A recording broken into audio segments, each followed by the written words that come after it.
Good morning and thank you very much for joining us. I am Yori Folarin. Well, we have the news there.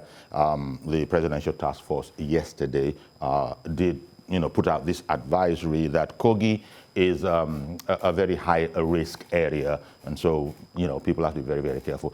Kogi is not reporting. They're not testing, and according to the PTF, if you're not testing, you can't send data in. You're not sending data in, so they can't assess, and so they've put Kogi at the very, very top of the high-risk areas in the country. It's not as if Kogi is the only one, but Kogi is at the top of the list. The Presidential Task Force yesterday announced this. Notable among the states that have not been reporting adequately include Yobe, Jigawa, Zamfara, and Kebbi State. And of course, Kogi State that has not been reporting at all. States that are not testing are probably much more higher risk than the states that currently we know as high burden states.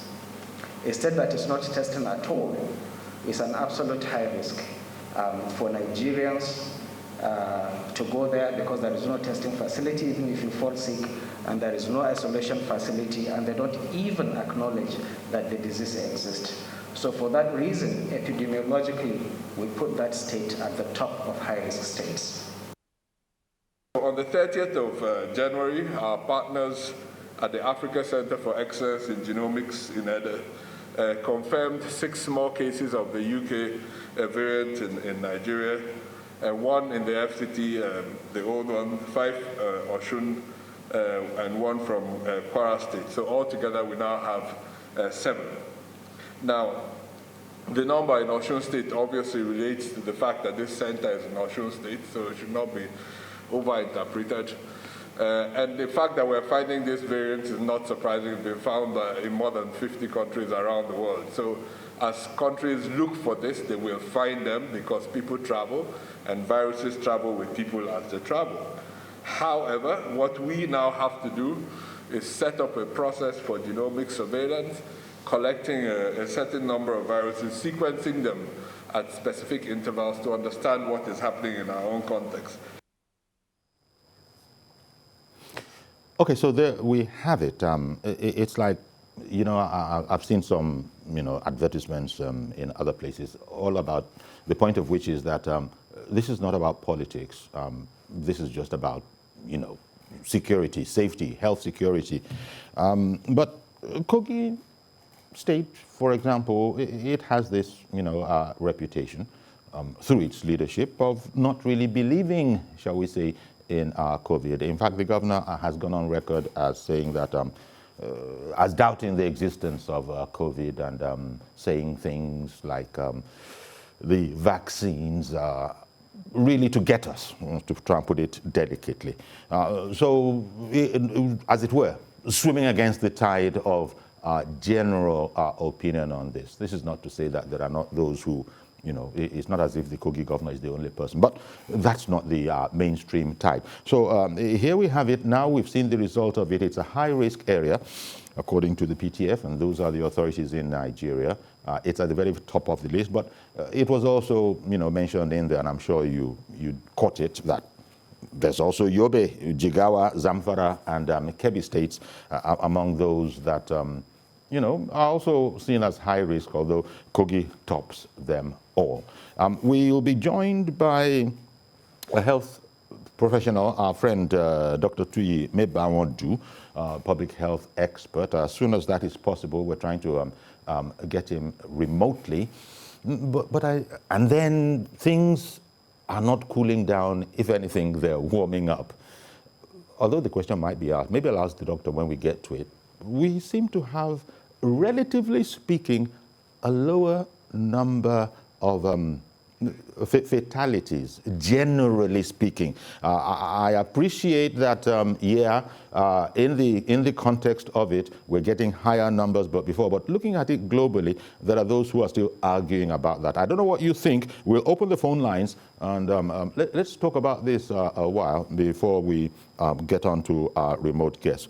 Kogi at the very, very top of the pack, according to the PTF, Presidential Task Force on COVID-19. Not at all pleased with them because they need everybody pulling in one direction. And when you have a situation where a high public official is actually, voicing an opinion that any way you look at it might affect some, could affect some, that's not at all, the general, pull of what we're trying to do in this society. So call in, if you will, and let's know what you think about Kogi and its attitude, and now the pronouncement that has been made on Kogi, including Yobe, Jigawa, Zamfara, and Kebbi states as well. Those ones, also haven't been doing, everything that the PTF would want. I don't know how they see it in those places, unless it's a political thing. But it can't be a political thing. It's a health thing. Can it be that the authorities there actually believe with all their heart the low numbers they are recording? Mazi Okora for Inaro Chuku, for instance. Good morning, sir. How do you see all of this? Morning, sir. So you see, this issue of COVID-19 and this the variants, the problem we are facing today in Nigeria is that our level of education, and we need enlightenment. And this enlightenment we are talking about is that the authority concerned are not helping matters. Now you ask yourself, where is National Orientation Agency? The authority, government will tell us that we have National Orientation Agency, all the states, all the local government. But are they working? Now we should go back to the basics. Not only local government. Let's go down to the urban areas. Go to major markets, household, everything. People are not caring. But what do? It's no longer government affair. It is now an individual affair or community affair to do what? To find solutions to all these problems.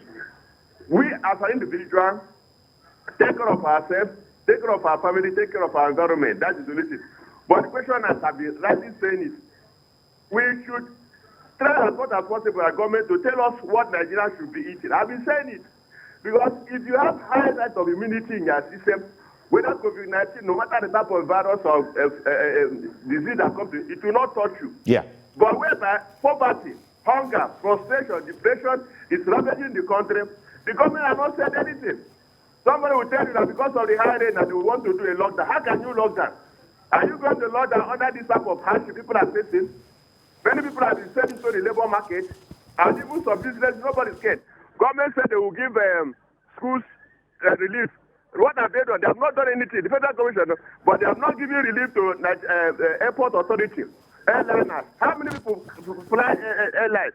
Majority goes to Keke Napep and name them bicycle and buses, but they are not helping them. So government should try all the costs.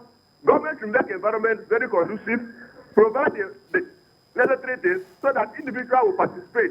At least, which the environment is good, people will not do their own business and end their own living. Okay. But the thing is, I'm not saying all Nigerians. Face mask is compulsory. Try and use it. If somebody wants to enter a bus or anything, without face mask, and the religious leaders are not helping matters. Yeah. I agree, God is the ultimate. I believe in God. I trust in God. I have my hope in God. But we have to keep the rules and regulations, because if the religious Indeed. impact all these things, it will help us. Thank you very And much, people Mazi. should do Thank what? you very, Keep very the much. rules. Thank you very much for calling in, Mazi. Real pearls in there. Keep the calls coming, please. We'd like to hear as it were, the PTF bring out the big hammer, because this is just, from their point of view, not acceptable behavior. Kogi is not testing.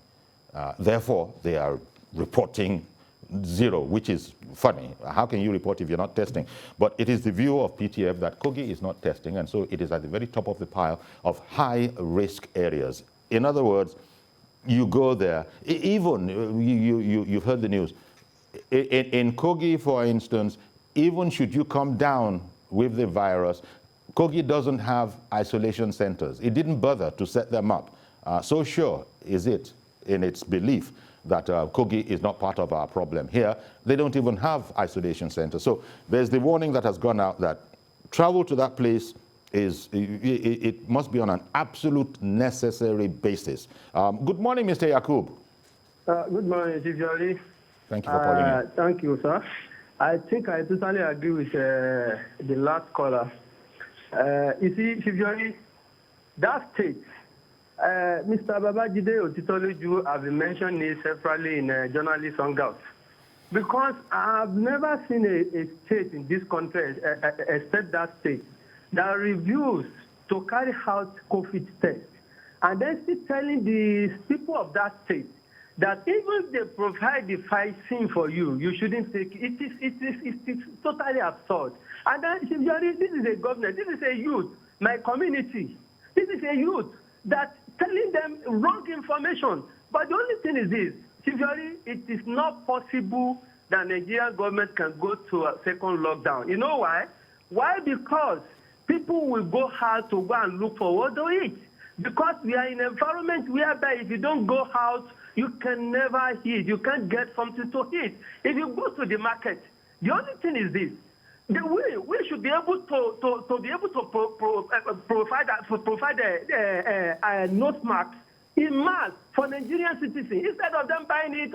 In fact, some people cannot even afford that 100 naira of nose mask on the roadside to buy it. If Nigerian government can just do that, after did that mass production of nose masks for Nigerian people, Nigerian citizens, and then starting to tell them you must wear this, you must put this on. But another thing is this, they were saying that the Nigerian government have already signed a law whereby if you don't use it, they will get you arrested. If you already let them come to Lagos State and Ogun State, how many people they want to get arrested? Even if they get them arrested, they don't even have where to keep them. Where do you want to keep a lot of people in this kind of pandemic we find ourselves? This is the solution. The solution is this.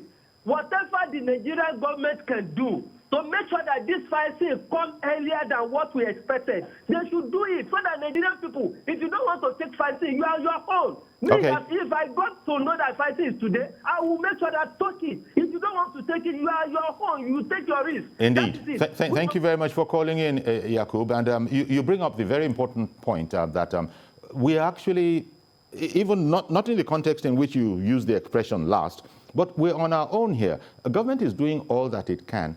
You need to now add, we individually as citizens need to add our bit to it. And then, of course, God will do what we can't. We're very, very religious in Nigeria. But we still have this situation here where the best way right now is what Yakub pointed out and what all the experts are telling us, to just do our best to observe all the protocols. Never mind if your governor happens to be saying that COVID-19 doesn't exist. You owe it to yourself to do everything that you can. And what the experts are telling us, no doubt Dr. Mebaudu, when we get hold of him, Dr. Tunji Mebaudu, will be underlining this whole point. It's all about doing everything you can for your immune system. I see that Nigerians, at least those ones that are around me, are very knowledgeable now about vitamins. Suddenly everybody is now quoting vitamin C, 1,000 international units. Some are talking about 4,000 international units. Some even go as high as 5,000 international units, even though all of those have implications. But we're told about vitamin D, we're told about vitamin C, we're told about zinc, and this maybe, unless back in, O-level biology, who was bothering about those things? Now Nigerians know about those things because it's all about doing what you can for your immune system so that it's as robust as it can be, and if anything should come, you have more than a prayer. Someone called in from the UK. Good morning, sir. Good morning, sir. Yeah, good morning. Thank you for calling in. Good morning, sir. Good morning. Compliment of the season, sir. Indeed, same to you. Compliments of the season. My contribution is just like the Nigerian government, the people that are in charge of the COVID, they need to hold the Kogi state governor responsible. Because, fine, they're saying people, what about the people from that state travel to other states? That's another concern. Because COVID is real, honestly speaking. Thousands of people dying here in the United Kingdom. So it infected a lot of thousands of people. So, he's a young governor, but I was disappointed with the way he handled this issue, honestly speaking. And he should be a role model, but highly honestly. They need to hold him responsible. That's my contribution. Thank you. Thank you very much for calling in. Really appreciate that. Yakub mentioned it, and so did you talk about government's responsibility, which is, not in any doubt. But I guess we need to begin to emphasize that point about citizens doing all that they can for themselves. Somebody mentioned the point about a lockdown is not likely, is not feasible. Indeed, not just in Nigeria, all over the world. Maybe you saw the news in Europe, in Paris, in Denmark, and one other country. People came out. There was rioting on the streets. There's this whole lockdown fatigue.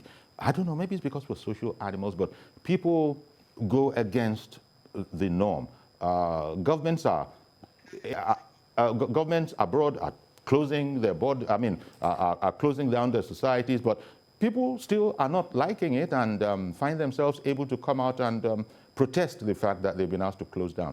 Dayo from Oshogbo, I believe, good morning. Good morning, Uncle Yori. Thank you for calling in, sir. Good morning. Thanks for having me. Well, my own contribution is just go this way. Let's take, for instance, we do like to compare ourselves with the West a lot. You get what I'm saying? So as we compare ourselves with the West, can our government be as responsible as those governments in the West? You get what I'm saying? We're in a situation whereby our government are absolutely doing nothing, and they keep telling us they are doing their best. And their best to us has been nothing thus far. Well, you know what I'm saying? Okay. So in this kind of situation, I think we need, education in the sense that, we need to have a woke majority. You know what I'm saying? We need the majority of people to be woke, and we need the trust, to be there. Indeed. Dayo, do you think we, the citizens, also have a part to play while we're waiting on government, because it's your opinion, maybe everyone doesn't agree with you, that government is doing nothing, but in the meantime, how about our own responsibility to at least do everything we can for our immune system, those of us that haven't come in contact with COVID-19? Yes, we have a lot, a lot of responsibility, as a citizen. You know what I'm saying? That in a setting like ours, where the trust is lacking. You get what I'm saying? So it is very difficult for majority of the people to take responsibility. You get what I'm saying? That's why I said in the first place, we need to have as woke majority. If we are, if majority are that woke, we'll be able to know we are supposed to take that responsibility first and not, put everything in the hands of the government. I get what you're saying. Thank you very much for calling in. If the society is indeed as woke as they should be, Dayo hit us with one of those modern terminologies. Thank you very much, Dayo. Now, Pascal Achunine, good morning. Thank you very much for coming on the program. Thank you for having Health me. Emergency Initiative is your organization, and you're executive director there. Yes. And the ongoing conversation, maybe just join it at that point for the moment. The whole matter about us not being woke enough, and so maybe education is needed. I think everybody understands. I really, maybe I'm wrong, but I believe everybody understands that the very, very first line of defense is your immune system. And so we've been told, and I think we know, or what is your impression about whether or not we know that our primary responsibility is to do everything we can for our immunity system, for our immune system, I beg your pardon, via, if it is eating correctly, since people eat, now eat correctly, and where it can be done, go ahead and use supplements. But primarily, eat well. What do you say to Dayo's opinion? And before that, I think also the one that called from the UK. Yes, the one that called in from the UK. What do you think about their impressions that government hasn't done enough? I want to look at the citizenry. Do you think we are enlightened? I think that's what woke means. We are enlightened enough. And if not, what are your impressions about this whole situation? We are coming from the standpoint of trust deficit. Okay. And they cannot be fixed overnight. and there must be deliberate and intentional measures taken by the government to regain the confidence of the people. But where's this trust deficit coming from? From previous conduct in other matters affecting the generality of the people? Virtually every sector of life in Nigeria is driven. The evidence we see is that what the government says and what it does, there's are at variance sometimes. They're at variance most of the times. Oh, most of the time. And that is actually, and the government also acknowledges it. And so we expect that we have emergency. We are in a recession, and the recession also happened during the period of pandemics. Government has also seen that a number of events that happened in the last 6 months, 4 months, they suggested that the citizens do not trust most of the things the government say. So there must be a strategy. And we have people in leadership to articulate, these are the gaps, these are the things that make the people to have this distrust, and begin to fix it, re-educate.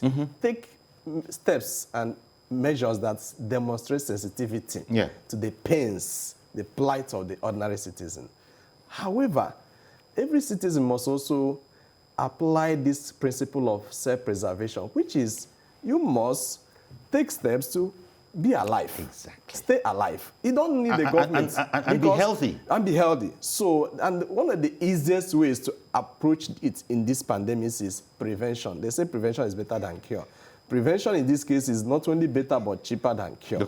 Indeed. So it is incumbent on every citizen to recognize that the government does not live your life for you on a daily basis. Even if you go to also the societies where government have been very responsive, that does not mean that the government will be putting food in your mouth. So why will you go? Why will you go without nose mask? Why will you be in the public transport system without protecting yourself? One moment, please. Good morning, Ada in Jos. Good morning, Mr. Yori. Thank you for calling. You see this COVID-19 thing. I don't know, yesterday, when I watched the journalist handout, they showed us a bit of what is happening in isolation centers in Lagos. How people were grasping for breath, Mr. Yori. I don't know. This thing, they should show it all the time in all the media stations, So the Nigerians will understand that people are dying. It's real. I couldn't even have dinner again after watching it. Honestly speaking, people grasping for breath, my fellow Nigerians dying, and people are living in denial. I think the government, what they should do now is to enforce the COVID-19 protocols. Enforce it of laws help to regulate people's behavior. That's why people are not behaving. I like what happened in Abuja. They closed down the Wuse market and some malls and all that. That's what it should be. All the state governors should enforce it. Honestly, I don't know. I feel sad. It feels unfortunate. The way we're going about this particular pandemic. I just pray God will help us out of this pandemic. And all of us, we should all be sensitized people. All this idea of saying NOM must come to our doorstep, I don't believe in that. It's true that there. But everybody is participating. I know how many people I've been talking to. Each one can reach one, each one can teach one.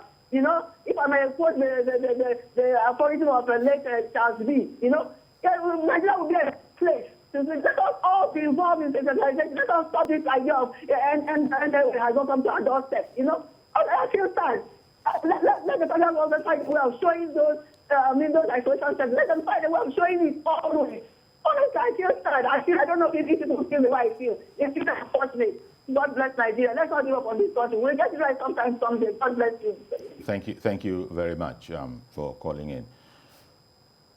We have to take our destiny in our own hands, so to speak, against the backdrop of what you've said, at least in terms of our responsibility, which is not to absolve government of all that you are saying that government needs to be doing. I was making the point that this seems to be, it's not just a Nigerian thing, because you listen to news and you see that other people are resisting, even in Europe, even in the West, are resisting the lockdowns that are coming on. Now, we have a situation in our hands where you might have heard the PTF report from yesterday saying that other strains are coming in to the country, further complicating the matter. How much more difficult do you think this makes our task of staying safe, given the attitude that lackadaisical attitude that it would appear our people seem to have about this whole matter? We received the briefing. We see some steps the government have taken, but I don't know how much coordinated they are. I don't know how much integrated they are, because the concern some of us have is that most of the things we are responding to them in a reactionary manner. Okay. So have we taken measures to anticipate that, okay, there have been validated cases of the ferocious strain, the strain that is very, very ferocious in certain parts of Nigeria? And what have we done to protect health workers? What have we done? Because these are some indicators. There must be indicators. Are health workers' welfare being catered for so that they can be motivated? Do we have protective equipment that will support health workers? What has the private sector done? Has government also reached out to the private sector that we are in this together, beyond the previous manner of engagement? What has been done in those markets to ensure that boreholes or water is available?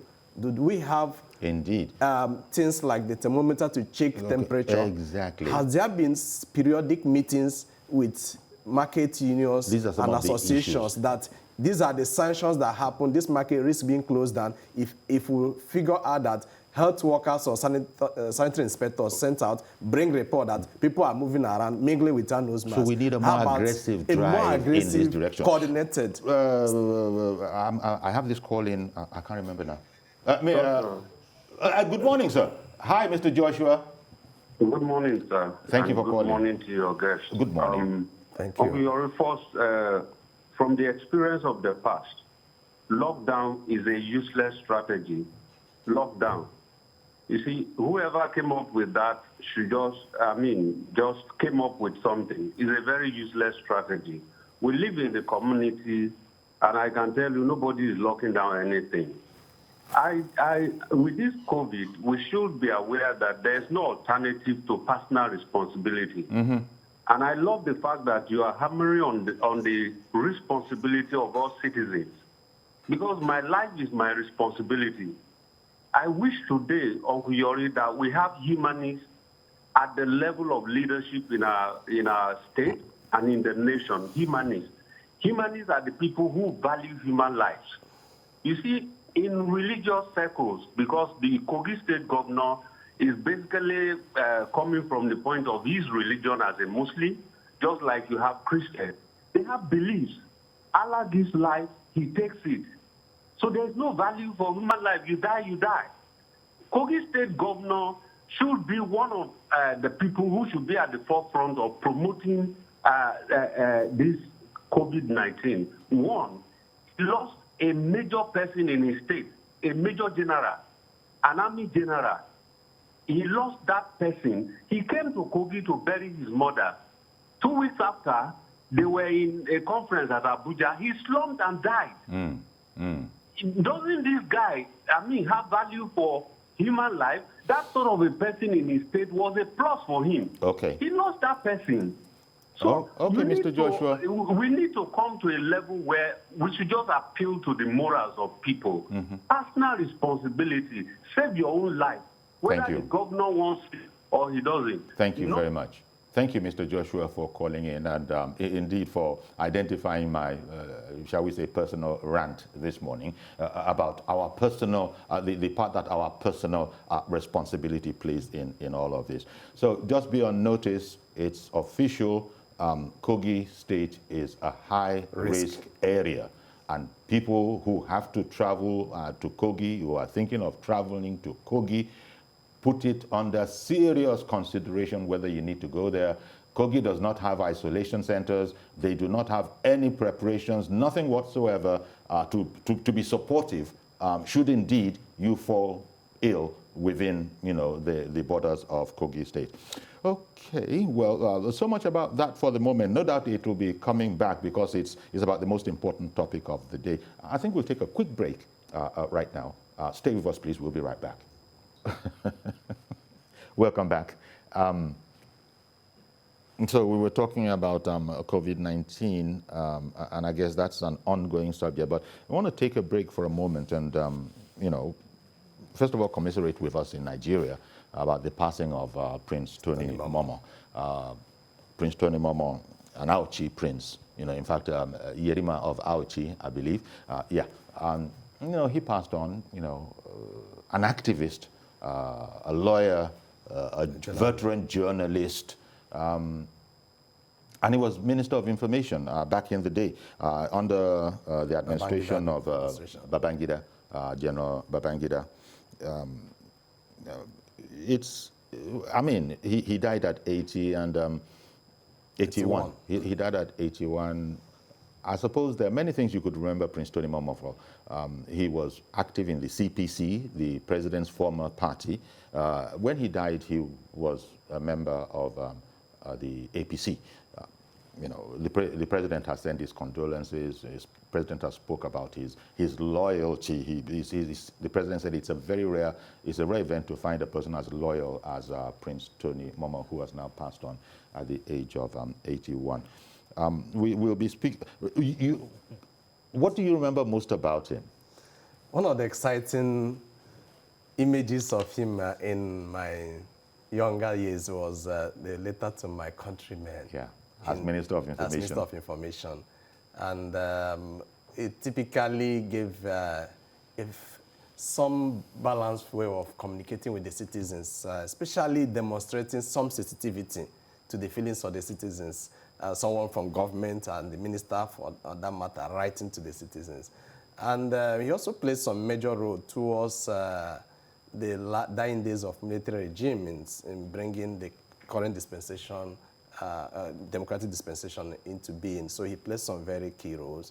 And also rising all the way from being a journalist to going to study law. So he's one of the best brains in the country.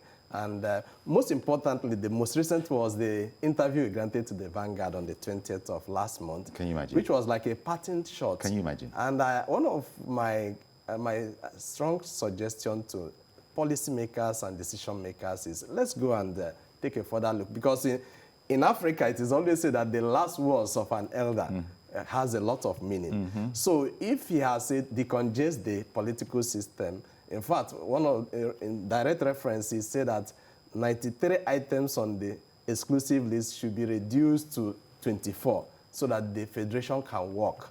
He calls this a centralized system. So I think those pattern shots should be reevaluated, assessed. And the philosopher says an unexamined life is not worth living. So that could be a basis to re-examine some of the things that are wrong with our system from an elder statesman. Indeed, elder statesman, nationalist, and even a humanist. We've used that term this morning on this program. In the course of this, you can even regard Prince Tony Momoh as a humanist. He was editor of the Daily Times, and that goes general manager. He got to general manager actually.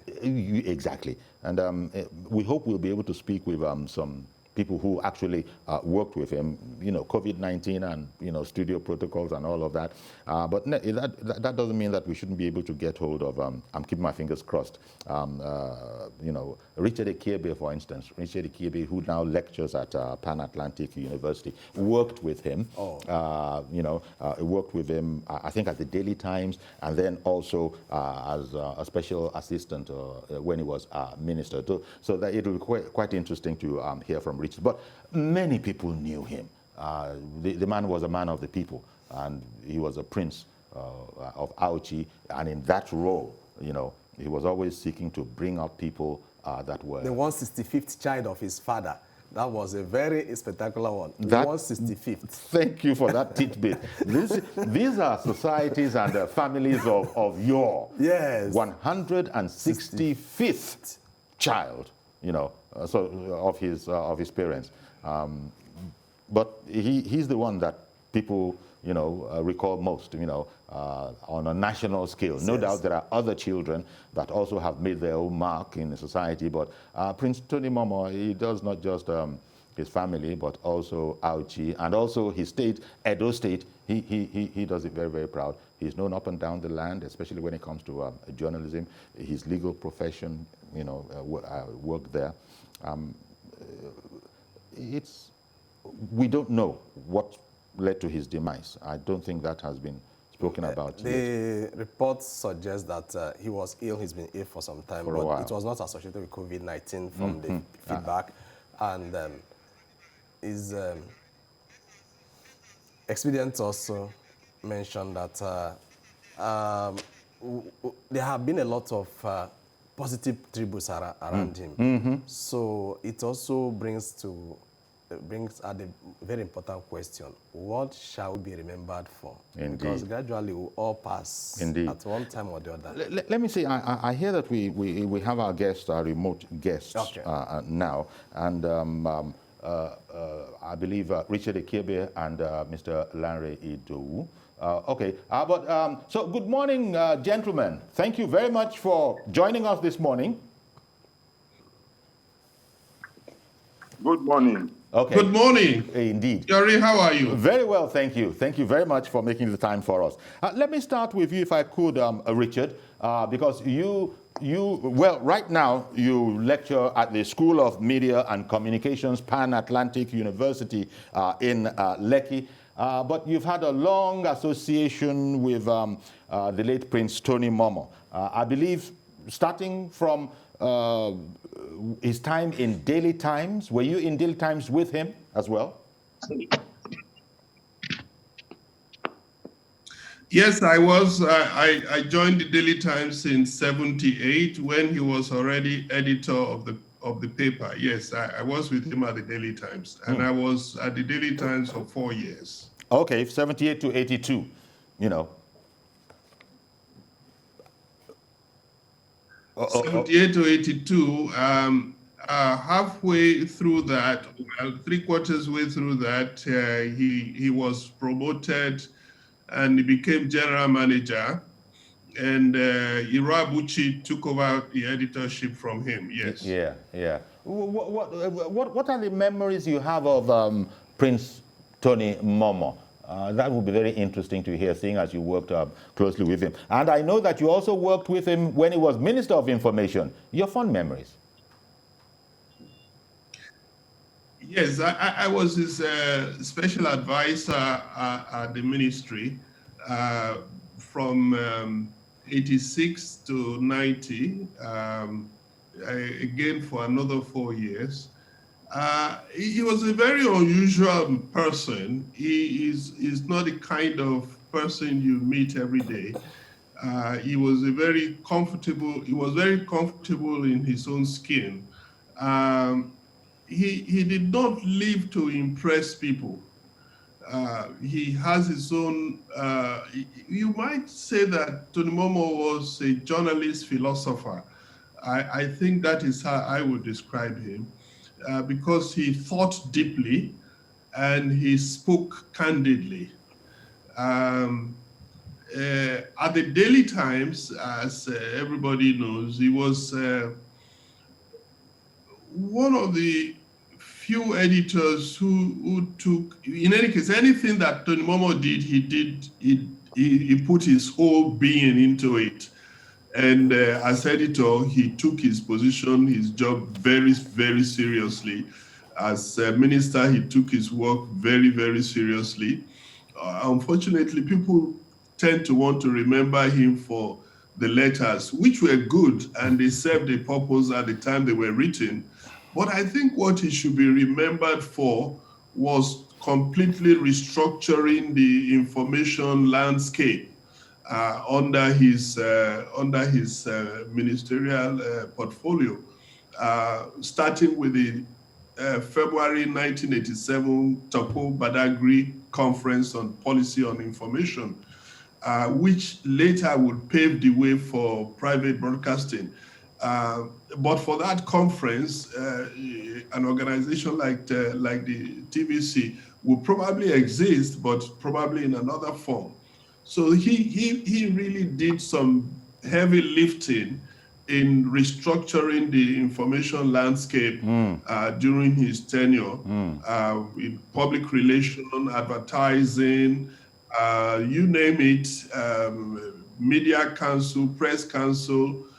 Those were the kind of things that he applied his mind to. Indeed. He was a very, very forthright person, and he spoke his mind wherever you gave him the chance. Okay. One moment, please. Let me ask Lanre Idowu, and thank you again, Lanre, for joining us, editor of Media Review. Larry, your memories of the late Prince Tony Momo, I'm sure there must be quite a few. Well, thank you, Yori. Let me just start from where Richard stopped. Prince Tony Momo, without any doubt, was one of the deepest thinkers that we have had as journalists in this country. He did everything that a journalist could do of his era. He was a sub-editor, he was a writer, he was an editor, he was a trainer, and he was an administrator.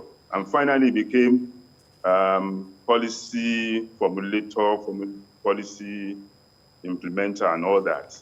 And he had so much love for the nation, he had so much love for the profession, and was a man of standards who wanted to raise standards, who did not think anybody should just stroll into the media without requisite training.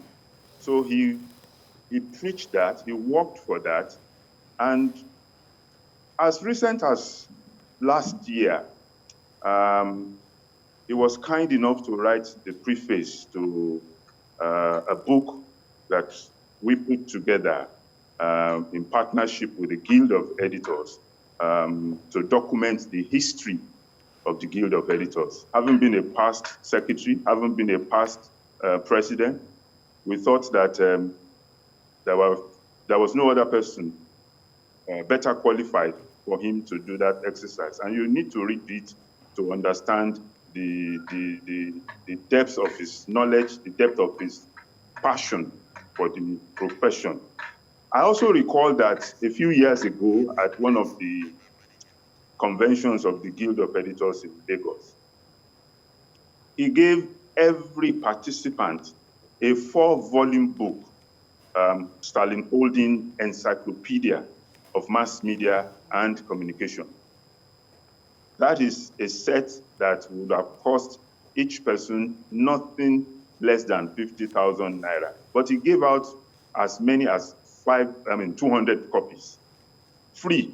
Mm-hmm. He didn't ask people to pay for it. Mm-hmm. He paid for it. He underwrote it. So this is an example of someone who believed that you cannot be a journalist, you cannot be a communicator without being informed yourself. Indeed. So indeed, those are the kind of things that I think we will miss.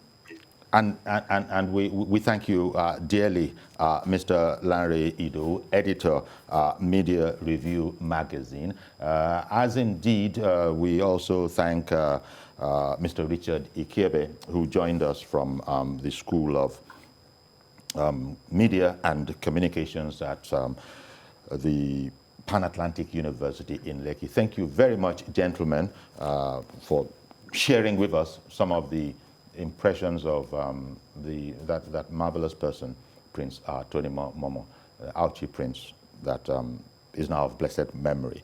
And in our dying moments, coming back to studio, rich eulogies.